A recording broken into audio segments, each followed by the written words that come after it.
Here's the translation of the text into American English. About 60 million years ago, in a period shortly after the extinction of the dinosaurs, gigantic snakes roamed the regions of the Americas.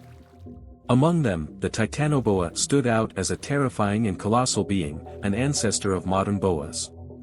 This gigantic reptile, fortunately, did not survive to the present day. However, we will now explore, in Life's Biggest Questions, the hypothetical scenario of its persistence to modern times. Recently, scientists discovered a Titanoboa fossil in an open-pit coal mine in Colombia. This discovery showed that the Titanoboa made the current anacondas look tiny. According to fossil records, this snake measured approximately 42 feet in length and weighed around 2,425 pounds.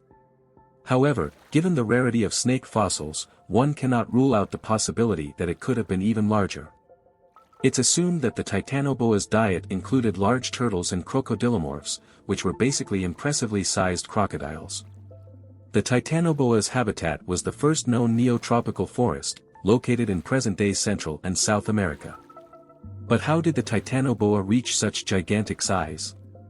During the Paleocene period, the Earth was warmer. The average temperature of the Titanoboa's habitat was about 90 degrees Fahrenheit, fostering the growth of cold-blooded snakes into much larger dimensions than those known today.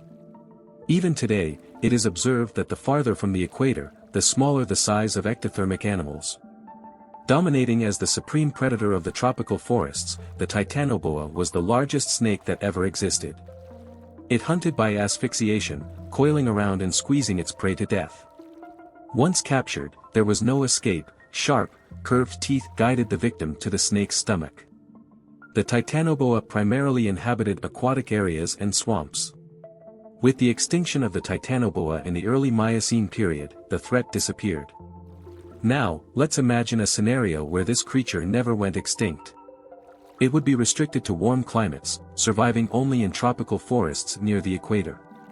This would represent a relief for populations north and south of the equator, but a significant threat to those living near the Titanoboa's habitat in Central and South America. In the hypothesis of the Titanoboa persisting until historical times, it's fascinating to imagine how the indigenous peoples of America, such as the Aztecs and Incas, might perceive it. They could venerate it as a deity, offering sacrifices to appease its fury or gain its favor, assuming the Titanoboa didn't feed on them.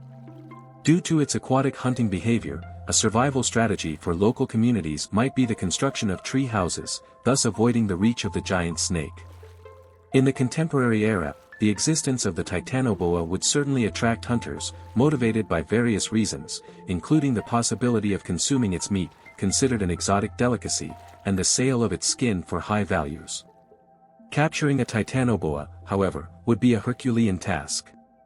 The challenging swampy terrain of the tropical forest would add complexity to the hunt.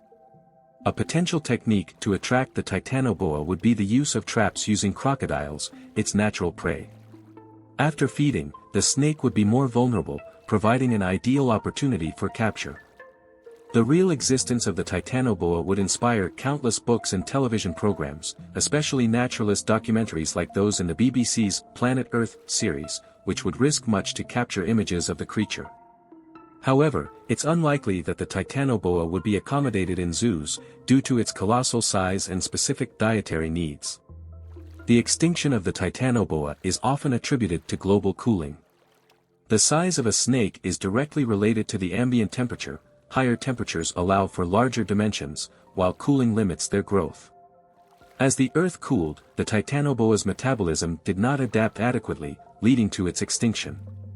If the Titanoboa had existed 110 million years ago, it could have faced formidable predators like the Sarcosuchus, a giant crocodile with a 5.2 feet skull and weighing 8 tons. Despite being shorter in length, the substantial weight of the Sarcosuchus could make it a formidable competitor. Dinosaurs like the Tyrannosaurus rex could also have been potential predators of this gigantic snake. The continued existence of the Titanoboa raises intriguing questions. Would other animals be capable of hunting it? Or, more mysteriously, could it still exist hidden in the dense forests of the Amazon? These are speculations that stimulate the imagination and debate. Comment below your opinion.